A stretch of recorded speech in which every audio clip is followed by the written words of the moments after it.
Hi everybody, so today's recipe is going to be a traditional British style beef stew.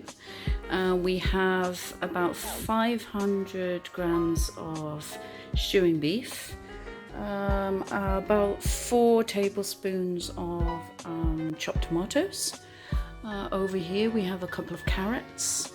I've chosen to take some bay leaf and some fresh rosemary sprigs, but you can use bay leaf, thyme, any European dried or fresh herbs are good. There's a teaspoon of pepper, stock cube, but that's a chicken stock cube. I didn't have any beef, but beef is better if you can get that. A couple of cloves of garlic, a teaspoon to half a teaspoon to a teaspoon of salt, and a little teaspoon of sugar. I'll tell you more about why I'm adding that later. I've got a large onion chopped, a couple of teaspoons of, about 1.5 to 2 teaspoons of ghee, or you can use vegetable oil, or olive oil is really good too. Now I'm using here a cup of pomegranate juice. You can use any red dry fresh juice, not too sweet. I'm substituting that as to make it halal, as normally you might use red wine for this. I've also got here some tomato puree. I've got maybe a large teaspoon of this, about half a cup of flour, a quarter cup of flour. That's just to mix with the beef. I'll show you that in a minute. And also I've got a little vinegar here and a little Worcester sauce, and that's just because I love using Worcester sauce in my stews.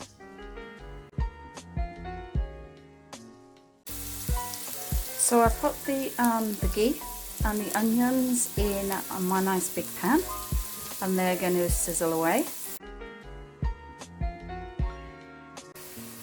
While the onions are cooking, I'll give them a stir every now and then. I've put the flour, the salt, the pepper and the meat into a container. I'm going to pop the lid on, give it a shake and make sure all that flour coats the beef. Your beef should now look something like this. I've given it a good shake and that's beautifully coated. And you're going to cook the onions now for about maybe up to 10 minutes until they're translucent. Keep stirring them every now and then so they don't burn. The onions are looking a little bit translucent now, so I've added the meat and scraped some of that lovely flour from the container so it's all in there. I'm going to brown that off until it's all browned and nice and a little bit crispy for about 5 minutes. When you've got a nice colour on your meat and it's been sizzling away a little bit brown, you can start adding the other ingredients. We need to add the garlic and the carrots. We want to give them a little fry, not for too long, because garlic does burn easily and it smells quite strong when it's burnt. So I'm going to add the garlic, pop the carrots in. I'm going to give that a little stir, just to fry it up even for just a few moments.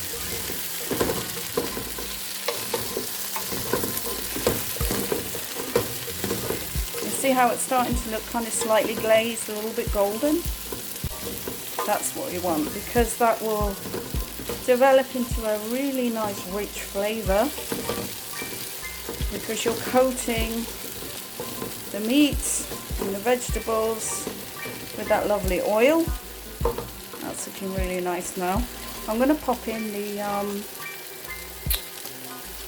tomato puree.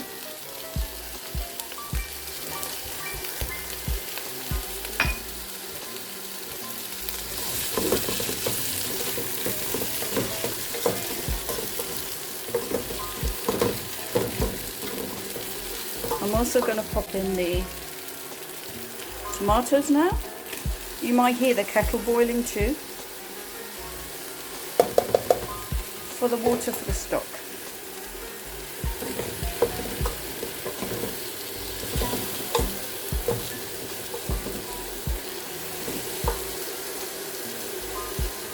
I'm now going to add the cranberry juice. I'm going to add the rosemary, the bay leaf, stock cube, and also what I talked to you about earlier on, which was the sugar. Now my mother always used, in recipes for stews and sauces, she always used a little sweet and a little sour. So what you get from this is you get the sugars being brought out a little bit, and you also need like a lemon or a vinegar to add the sour. I'm just going to add the sour now. And then I'm going to bring this to the boil. Get that all cooking up together. So this has been cooking for an hour. I've just taken the lid off. I'm going to give it a little stir. It's a little bit runnier than I'd like. I quite like mine nice and thick. I'm going to have this with mashed potato. So I want mine to be a little bit thicker. So what I'm going to do for the next half hour is I'm going to turn the temperature up slightly and then put the lid on, but just so that it slightly covers and therefore some of the liquid can evaporate.